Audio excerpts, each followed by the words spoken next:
Welcome back, Frontiers family. Hope you're ready to learn more and earn more. In this episode, we have Anthony Markey, a self-employed entrepreneur of 7 years and the host of I Know a Guy podcast. Anthony's side hustle story began by helping small business owners uncover hidden opportunities within their companies to improve and scale like never before. Since then, he scaled his own side hustle into a self-employed endeavor where he helps connect those small businesses with business professionals suited best for their needs. So, let's get into it.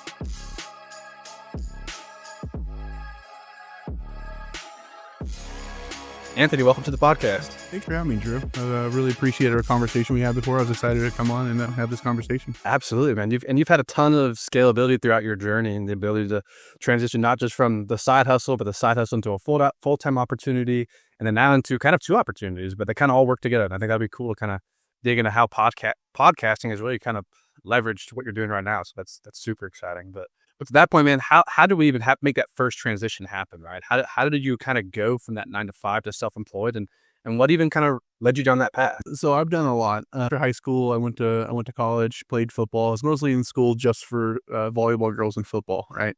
So I had to eventually study something. So I was there for nursing. Decided I don't know if I like medicine, so I went and I got my EMT to see if I even before I spent all this time and money getting something, to see if I even liked it. Loved the ambulance work. Hated the hospital. So I was like, okay, probably don't want to be a nurse. So thought about, doing some more stuff in the EMT space, becoming a paramedic, thought about becoming a flight nurse. That could be cool. Nothing cooler than flying around in a helicopter saving people. However, max height, 6'2". You can't be taller than that. I would have lost my head, literally. I'm 6'6". So it would have taken the top 4 inches off. So it would have been rough for everybody. So that was out. Couldn't do that. Didn't want to work in the ambulance forever. You just don't make, quite as much as I'd like to. And again, they're not built for somebody my size. They don't want to just be, sweating on top of patients, hunched over like an ogre all the time. So got out, tried a bunch of different things. Literally, I think if there's a job out there, I probably did it. Ended up as a painter sandblaster. Great opportunities out there in blue collar space. More people need to do it. But there was one night in particular I remember, and it's kind of an embarrassing story, but I like to tell it just because it kind of gets the point across. It was here in Iowa. I'm in Iowa. It was -40 with wind chill. I was working overnights. So cold night. And I'm a painter. We can't really paint if it's that cold, but we're there anyway. And I had to use the restroom and it's -40 at night. And I'm covered in overalls and the only thing they had is porta potties. So after that experience, I was like, I got to do something different. This kind of sucks. I didn't like that. And so then I started doing a couple other odds and ends while I was trying to find what I wanted. And then I ended up in the entrepreneurship world. From there, like you said, it's been 7 years. I've done a few different things throughout, but it's something that once I got my teeth into, I never looked back. I had to get out of that 9 to 5. Didn't want to have to go and relive that experience again. So that was a kick in the butt. Absolutely. And just to kind of define it a little bit better, I know I kept it vague in the intro. It's technically a business advocate, right? And can you tell us a little bit more about what that means and kind of what all you're touching when you're a business advocate? Yeah. So it's the business profit advocate. Basically, that just means that I help businesses find money or save money in ways that they might not know they have available to them. There's a multitude of different areas that businesses are missing, whether it's something that I can help them with or somebody that I might be able to introduce to help them with, because one of the tropes you always hear is Amazon doesn't pay taxes. And then that's as far as a company will look into it. They think it's just rules for thee, not for me.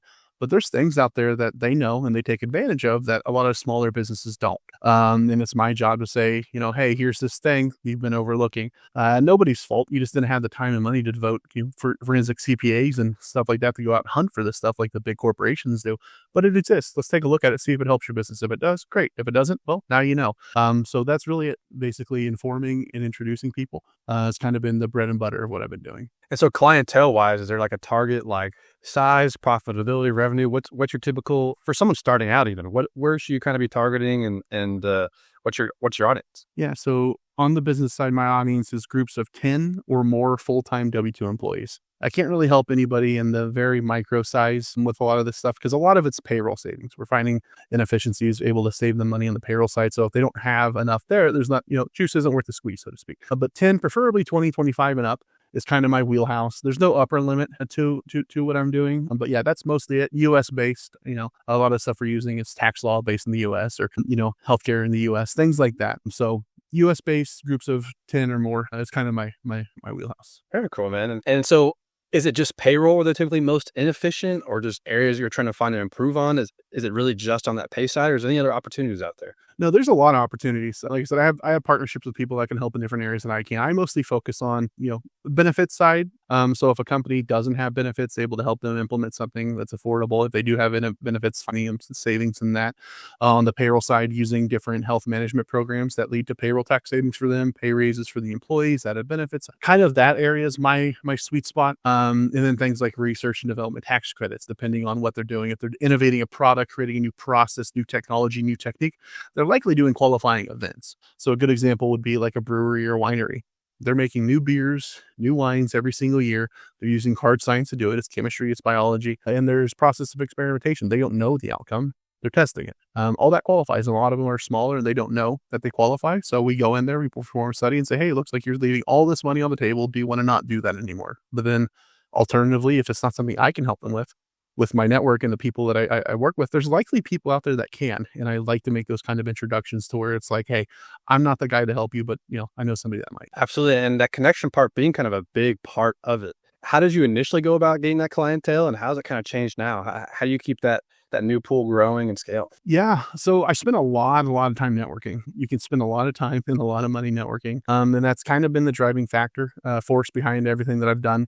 And I've had my book of business. I've established it, so I go back, I nurture, I help that. You get referred in and out of that. You spend time networking, you find people to grow your circle. So you find the person that you refer people to, if you have somebody that needs a financial advisor, you have somebody that needs some sort of retirement plan, you have somebody that needs some sort of coaching or different areas. You kind of find those people and you start to work together, because the big benefit to growing that kind of a network is you're not the only one advocating for you.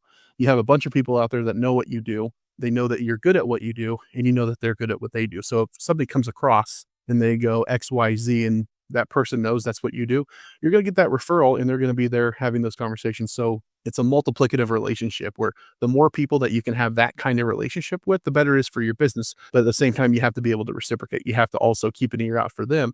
Otherwise, it's one-sided, and that doesn't last very long. So networking has been a huge factor, and I'm just getting better and better at it the more I do it, and finding people out there that are better at it than I am. Had conversation today with a gentleman. His goal is to talk to 10,000 people. I was number, I think, 6,786, and I'm just like, that's awesome. Who have you met? So just, there's definitely truth behind your network is your net worth. So absolutely. And no different. I'm sure as you're helping these people find savings or make more money or, whatever, and you can help them on, I would imagine at that point, it kind of becomes a little bit of organic growth. Like it's once you get a couple people behind you who are like, this guy saved me this much or did this much for me.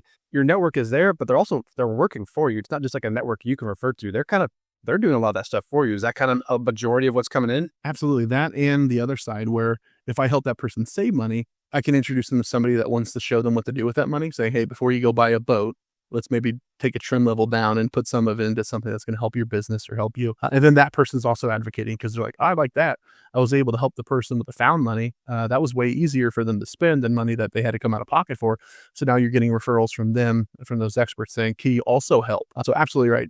People, they're golfing together. They're saying, you know what? I just saved enough doing X, Y, Z to buy a boat, also this other thing, but also the boat. So it's organic, like you said. And to that point, you're kind of mentioning kind of a two-sided marketplace, right? You're helping the people that you're networking with, but also people you're doing business with. You have the potential to kind of work both ends. And I'm sure, we're talking a little bit in hindsight now, right? A lot of things that where we're at today, but as you approach the podcast, right? Because let's mention that too, that is kind of the way you're increasing that networking ability now, correct? It's through that podcasting side. Yeah, that was an accident. I did not intend it to do what it's doing. But yeah, no, it was just a way for me to add more value to people that were never going to be clients of mine. Because I've met a lot of people, and like I said, I'm limited. I can only help companies of 10 or more, preferably 20, 25 or more. That's not most people out there, right? The majority of people you're going to run into networking are solopreneurs, micro businesses, partners, people that were never going to be there, and that's fine. But I wanted to be able to help them because I'm a firm believer in the Zig Ziglar, help enough people get what they want, you'll get what you want. The golden rule, the karma, the reap what you sow, the go-giver, whatever words you want to put to it,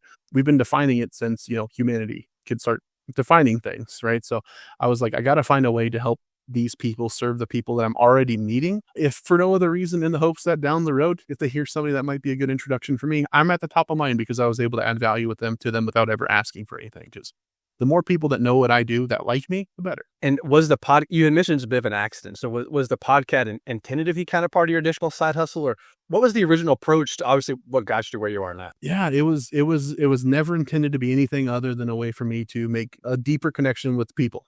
So I was like, I'll do a couple a month. I'll do that. This was October 1st of 24. Today's episode 100. So clearly, or tomorrow's episode 100 is coming out. So clearly way more people wanted to do something with it than I intended. It turns out entrepreneurs like talking about themselves. It was just, I was having these meetings. I was like, okay, I'm going to make these meetings all about them. I'm going to ask them and get just questions that they can talk about themselves. I'm going to record it and share it. And here we are. It turned into just something of its own thing now. It's the most fun thing that I've ever done. And it's my favorite way of, prospecting, because I'm not prospecting. I'm not asking anybody for anything. I'm just saying, hey, I met somebody really awesome today.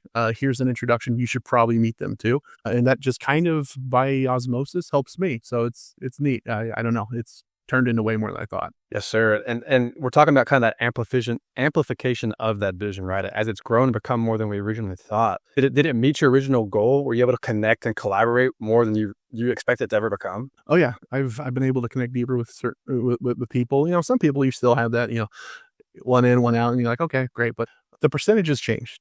I was having more second conversations, having third conversations, people reaching back out to me after I've met with them, because just by the nature of the beast, I'm having multiple touches where it's like, hey, let's have an initial meeting.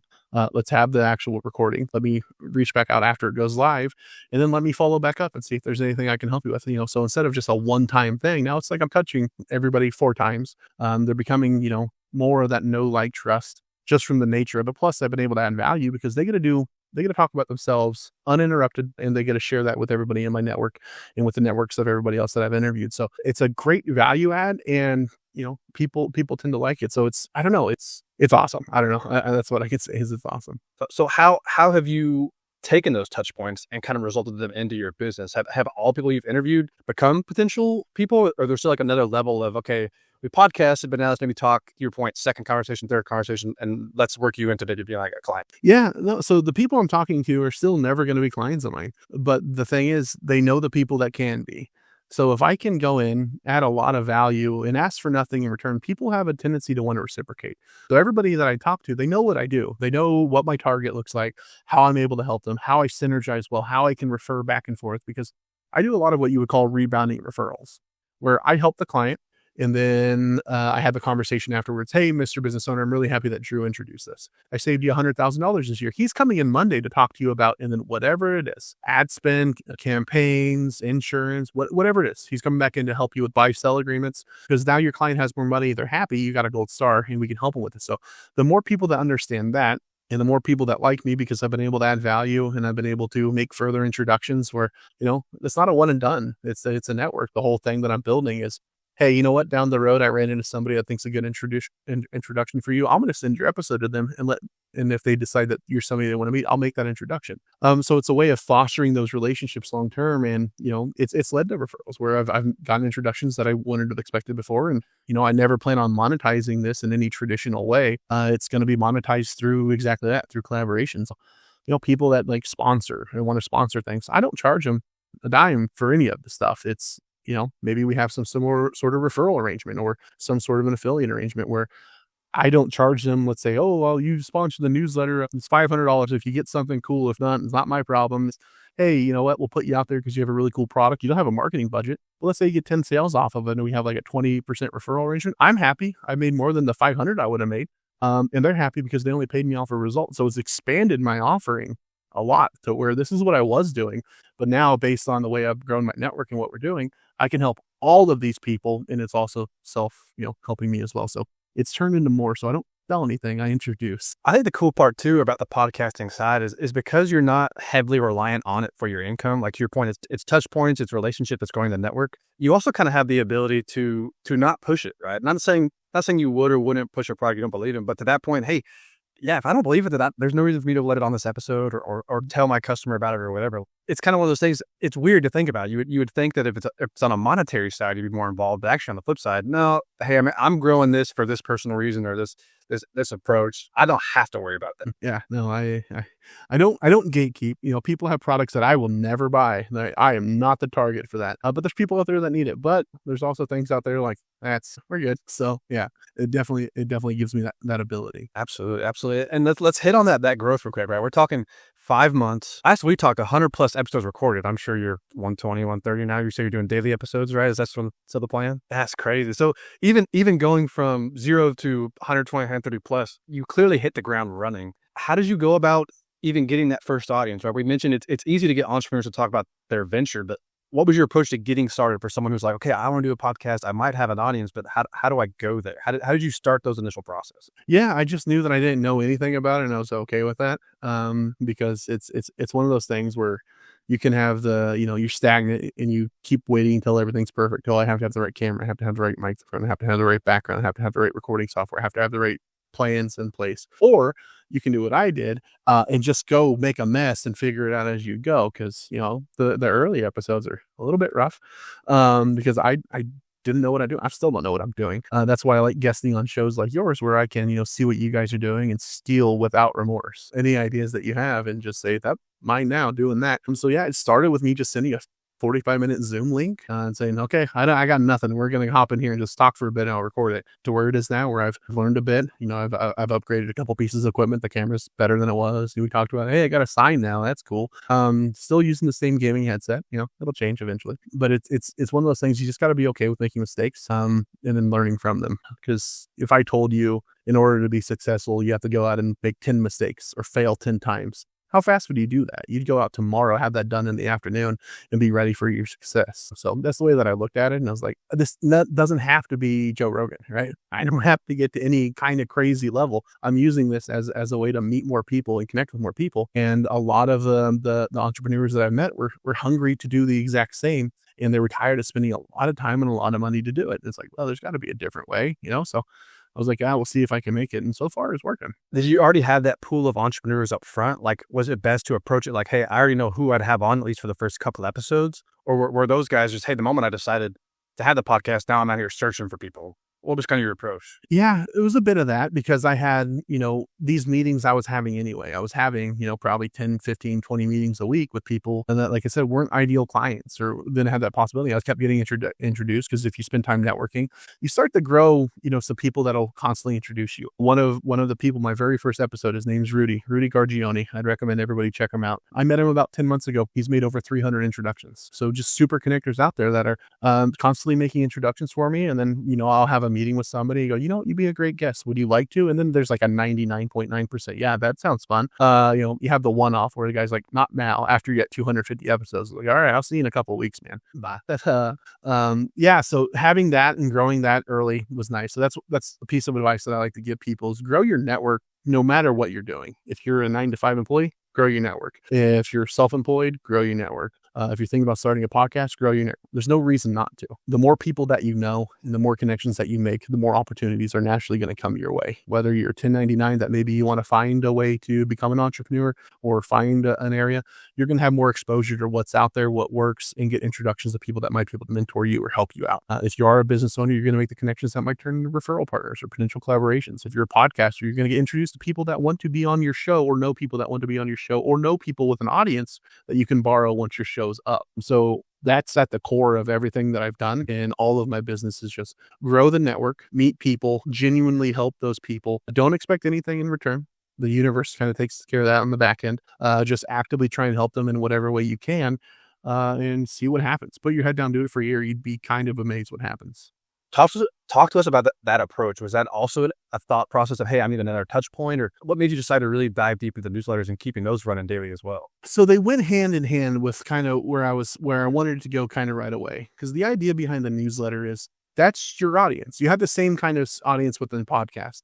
They can find you, they can listen to you. So if you were building something on like a LinkedIn or a Facebook or an X or wherever, you're borrowing their platform to build your audience. If you have something like a newsletter or a podcast, you're growing your own audience. You have your own delivery system. It's going straight to their email. It's going straight to whatever it is. And that's your audience, right? That's super valuable. So I wanted to find a way to capitalize on that part. So I was thinking and I was like, well, a lot of times we have a lot of busy entrepreneurs. You have a lot of things on your plate. You don't have time to network. You want to meet more people, but you don't have the money to spend on, another group, or you don't have the time to spend going to an in-person event once a week, spending an hour and a half there.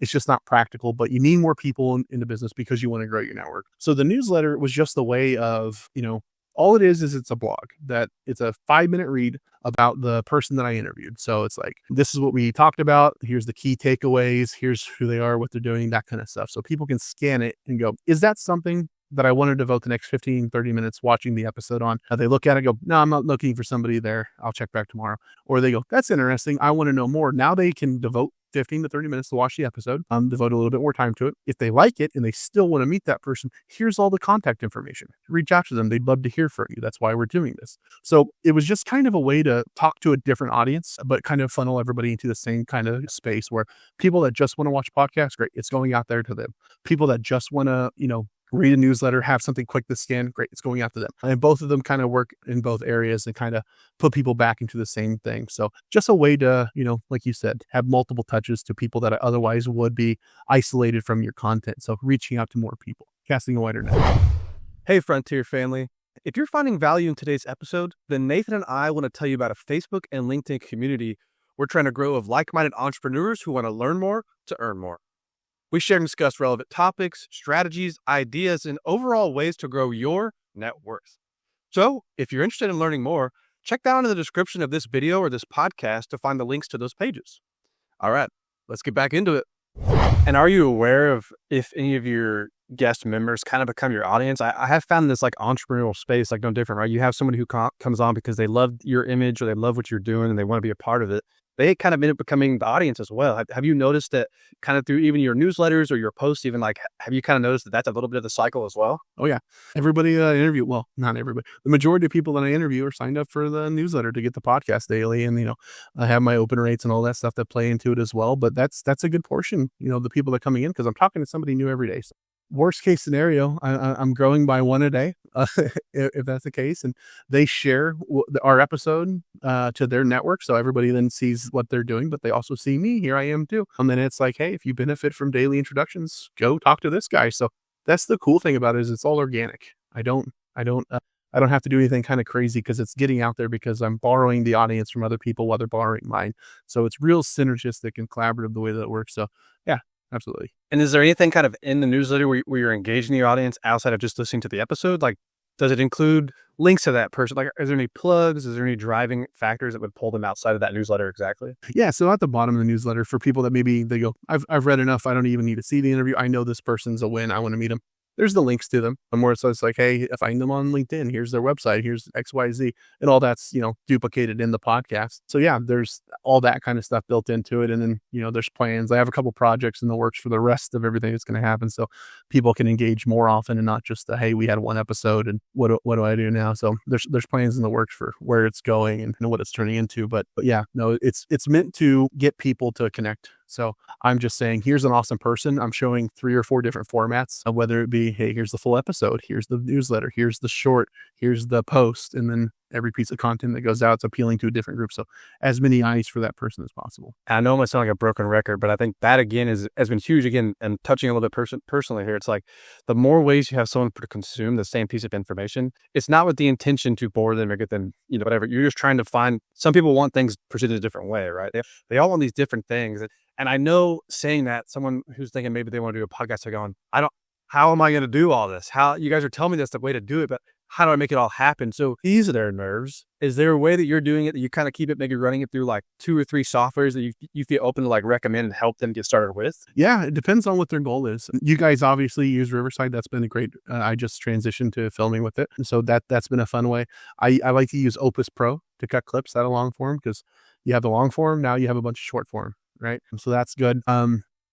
And then if you're wanting to start a newsletter, I landed on Beehive. That's where I've been posting all my newsletter and growing there. It's made me more money than not having it on Beehive, because of the boost system and all the stuff involved in there. So I've made more than what it costs already, like almost immediately. So that was nice. And so it's a great platform there. Other softwares, that's kind of the majority of what I use. I use the Riverside for the editor and everything in it as well. It makes it really easy to have it all in spot. And then yeah, Opus and Beehive would be the only real things I'm using. And then delivering that content, right? Finding that audience who wants to consume it in those different formats. The obvious one kind of being the short form and the long form in this case, not so much the newsletter, because as you mentioned, it's organic. It's kind of just driven through the referrals. What are you finding the social media platforms that work best for kind of the entrepreneurial and connections platform? I know LinkedIn is a big one, but have you seen success in other areas? Yeah, so LinkedIn, obviously, Alignable. is a really good one as well. And if you've ever been on Alignable, I've seen it written somewhere earlier that somebody says Alignable is kind of like LinkedIn's little brother. They have things like Spark Connects, which is really cool, especially for people that have never really networked before. Maybe you're a new entrepreneur. I definitely recommend checking out those Spark Connects because they're an hour-long meeting where you'll have like a 7-minute breakout room with another business owner, and you just have a conversation with that person for 7 minutes. At the end of it, decide whether or not you want to connect with them. So like if I have somebody reschedule and I have free time and I'm not doing anything, I'm not responding to 15 emails or a bunch of different messages, I'll hop in one of those because I know I'm going to meet 7 new people. I'm going to say, here's what I'm doing. I get to hear about what they're doing. And I get to say, you know what? I know a guy. Let me make 3 or 4 introductions for you.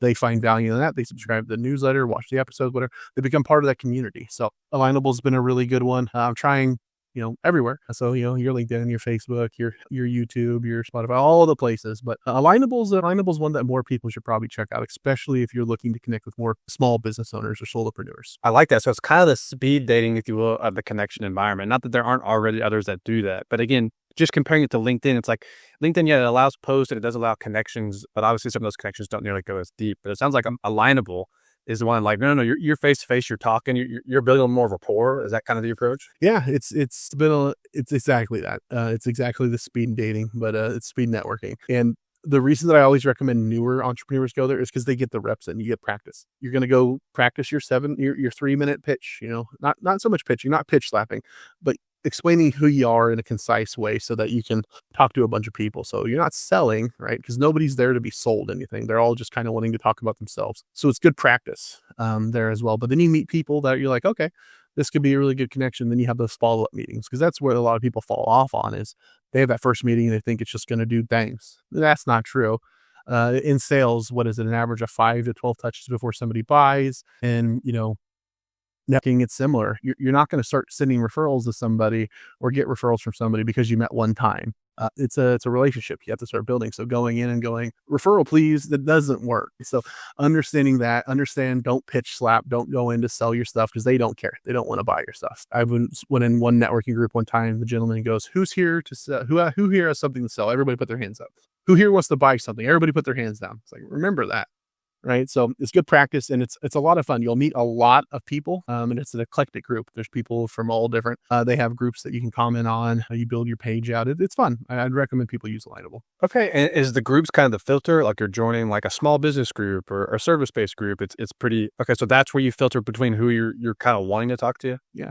And then those groups are the ones that have the separate connects, the smart connects. So you'll have a small business owners connect where you have those meetings, or you'll have like a networking after hours group where you'll talk it later in the evening, or you'll have like CPAs or accountants or things like that to where they're talking about, I don't know, CPA stuff, calculators. I don't get it. I'm not that guy, but you'll have those groups and you can kind of find your tribe, your circle, find people that are going to have that same kind of connection with you. So if you're looking to connect with certain individuals, you'll find them in those kind of groups. Very cool. And sorry, the last question, I'm not trying to make this episode all about Alignable, but it sounds like it's something new, it's something cool, right? It's something to work for, right? Sharing information together. So post that once you're done with the one-on-one and it's all kind of over, your way of connecting after that is through your personal page, or like how are you reaching out afterwards? Yeah. So when you hop on a connect and you leave, at the very end, it'll pop up a page that says, here's who you met.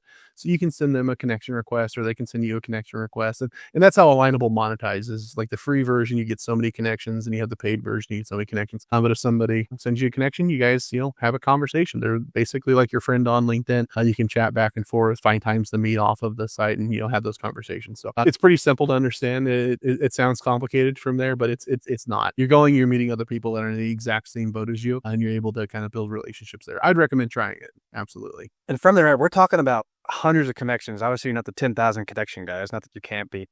But there's still a lot of connections you kind of have to keep track of, and you kind of have to filter. Are you running any of that through like your own personal CRM, or you have one just dedicated to your business and you have one more so now that's just kind of like open networking? How are you organizing this so you keep track of who you've talked to, who does what? Like, what's your approach?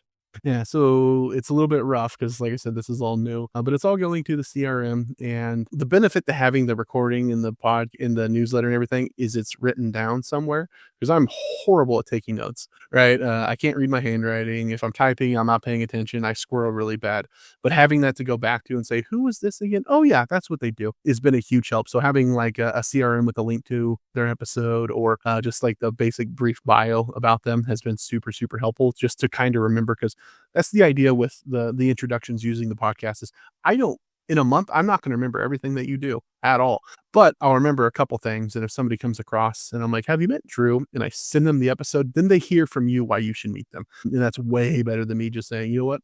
They're an entrepreneur and you're an entrepreneur. I bet you guys could find something to talk about. It sounds like it's an offline version of the app we were just talking about. It's hey, you can't have a conversation right now, but go hear about our conversation. It's kind of its own way. So very cool, Matt.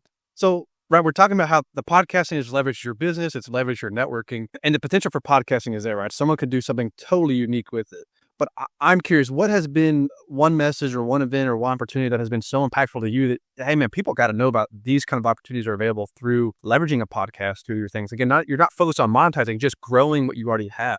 What was that like major impactful thing for you, if you don't mind? You talking about like existential out there, or just like the benefit of having one? I'd say the benefit, like maybe like an eye-opening one. You're going, dang, this was great to talk to this person, or look what I could, It's an amazing leveraging tool.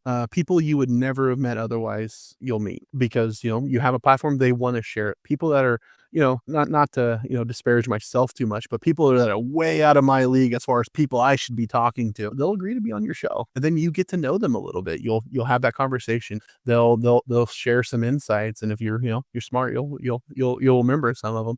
And then you'll find collaborations and opportunities between people that you wouldn't have brought up before. Because like I said, if I walked into a business and I said, hey, I'd like to talk to you about your benefits, they're going to tell me to pound sand.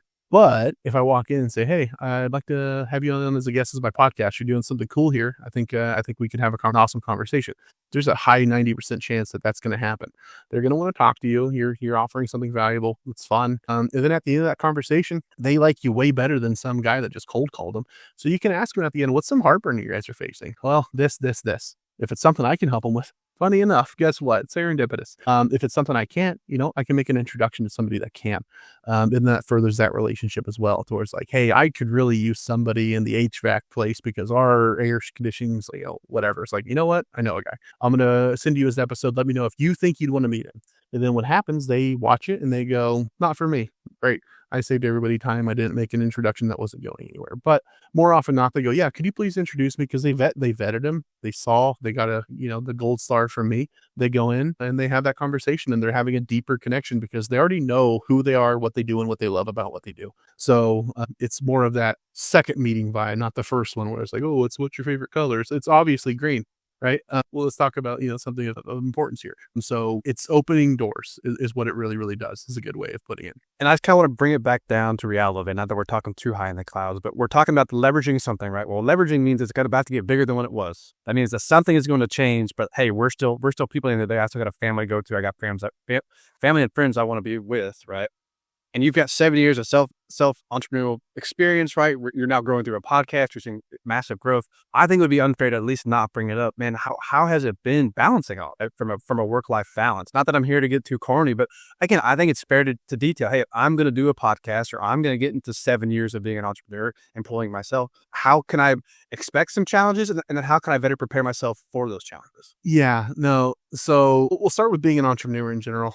People get into entrepreneurship because they're like, hey, I want to work half days. It's like, okay, which 12 hours do you want to work, right? It's not easy. It's on you. It's worth it. It's absolutely worth it. Well, it's worth it for me. It could be worth it for you. I don't know. If you don't end up liking it, you don't have to do it forever. And it's hard. You're going to understand. You're going to fail. You're absolutely going to fail, and you're going to fail a lot. You're going to get told no. You got to be okay with that. You got to get some thicker skin. You got to start looking at no as not no, but next opportunity, right?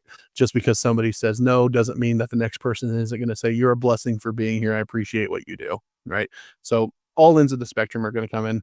And then with the podcast, just do it, right? And that's the thing. You can sit here and think about it all day. I have to have the right setup. If my background isn't right, I have a crooked sign behind me, right? It's not perfect. It's funny. Be willing to make mistakes and learn from them, learn from other people's mistakes, find mentorship, find people that are where you want to be and have that conversation. Because what's going to happen is that person that's where you're at, they're going to be able to help you out. They're going to mentor you. They're going to, coach you, whatever it is. Eventually you're going to be at that point and you're going to be 20% better off than somebody else. And that's valuable. You're going to be able to use that 20% extra knowledge to help other people do the same thing. And that's reciprocal. People are going to want to continue to help, and it kind of compounds on itself. But being willing to take the risk, jump out there and realize it's not really any more of a risk.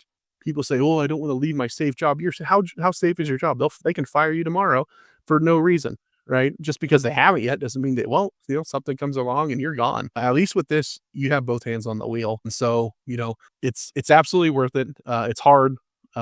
Like I said, you're going to be working a lot. Find something that you enjoy. The process is the big thing. The reason that I'm doing these every single day is because I enjoy the process, right? I've had parts of my job where it was like a lot of phone calling, a lot of outreach to leads and things like that. And I thought I was lazy. I was like, I haven't been doing as much as that. I thought I was lazy. I was like, I'm not doing very much. Turns out I just hated it, right? Because here I am talking to more people now than then, reaching out to people, having conversations, doing it every single day. And I love it, right? Because I'm enjoying the process. I get to meet awesome people. I get to have conversations. I get to learn things that I would not have ever learned before. I did not know half of this stuff existed, and it's amazing to me. So finding something that you can fall in love with the process, that you could do every single day and you'd be happy, and then narrow down the rest, because you're going to start doing stuff to where it's like, I really enjoyed this, because that's been the through line with what I've done. 7 years of entrepreneurship, a lot of it's been sales. It turns out that I enjoyed the conversation that I've had with people. I've enjoyed meeting new people. I've enjoyed helping people. I didn't care so much about the product on either side of it. Turns out that the part that I really, really enjoyed was this part here. And then just kind of making that realization going, I could just do that and then find a different way of monetizing and, creating that. So be willing to kind of learn, do the hard stuff, and then trim the fat as you go. And eventually you'll find something that you really like doing. I don't know if that answers your question. I don't know. I ramble for a bit. No, it absolutely does, because it leads into, right, it's a wholesome approach. It's not just scrolling TikTok. You see something about doing this or doing what you love, don't do it. It's like, okay, there's more to it, but I love the wholesome approach. So no, I'm a rambler. I know it's hard to say because I know I'm the one kind of asked the questions here, but no, you didn't ramble at all. You hit the nail on the head. So no, I definitely appreciate it. And to that point, to that experience, to that knowledge, to those 7 years, and prior to that, was there any major piece of like podcasting or YouTube or books or whatever that you would be like, hey man, I would recommend these items for someone wanting to do X, Y, Z? You kind of have anything? Yeah. I recommend reading How to Win Friends and Influence People. That should be mandatory reading in high school. I read it about once a year just because it's good to refresh. Be interested, not interesting is my favorite takeaway from that. Because if you're talking to somebody, and this is for everybody, it doesn't matter if you're an entrepreneur, it doesn't matter what you do. We're social species, right? We talk to people, we communicate. So do it better, and it's going to help you in every area. And so if you're talking with somebody, you're not just waiting your turn to talk. Let them go. Let them go long enough and you'll see funny things happen. Ask engaging questions and keep them going after they get through their rehearsed part, because all of us have our rehearsed part where I start talking, and after about 5, 6, 7, 8, 9, 10 minutes, I ran out of things that I normally say and I'm still being asked questions. So then you'll hear people start saying, oh, I never said that before, or no, that's a really interesting question. And then they'll go and they'll go and they'll go. And eventually it'll be your turn to talk, or not. Let's say you go the entire meeting and you didn't get a word out. They're going to say, you know what? I am so sorry. I feel like I just hogged that whole time. Let's talk. Let's meet again. I'm going to have a conversation. I want to hear about you. And then they'll reciprocate and you'll be able to do the exact same. They're going to walk away liking you because you the best conversationalist they've ever had in their life, and it was just letting them talk. And 2, they're going to know what you do and innately like you and want to reciprocate and help you in some way. That's fantastic advice, and that's all in How to Win Friends and Influence People. I didn't invent it. I just read it and started implementing it. And then another thing, this is a little cheesy, but Jocko Willink, he has a video on YouTube. Good. It's like a minute and a half. If something sucks and something bad happens, because it's going to happen, listen to that. It'll get you fired up. It has the little bit of rock music, guitar, and then just Jocko being Jocko, and you're like, okay, all right, good. I can still do this, right? That kind of sucked, but we'll get through it. So I don't know. That's probably the two big things. I love that. I love that. Two approaches to totally different perspectives. So that's perfect. And if they want to go to you, the guy who knows a guy and gals, where's the best place to find you? You got like socials, emails? What's the best way to get a hold of you? Yeah, the absolute best way is to go to my website, ikag.me. It's down here, I think, as well. From there, I have the links to everywhere. So I'll have my LinkedIn, it'll have my YouTube, it'll have all the places that I do everything. My newsletters on the website. And then all the interviews I've ever done, they're there, and there's a new one added every single day. And so that's the best way. Perfect, Anthony. And again, if we had more time, there's so much more we can go into, so maybe it'll be another episode. But to that point, today's episode has been a blessing, and we appreciate all your words and wish you the best, man. I appreciate it. Thanks for having me on. I really enjoyed our conversation. And yeah, I'd love to have you guys on as well. You guys are doing awesome things, and I think more people need to know about it. Appreciate it. We appreciate it. Thanks.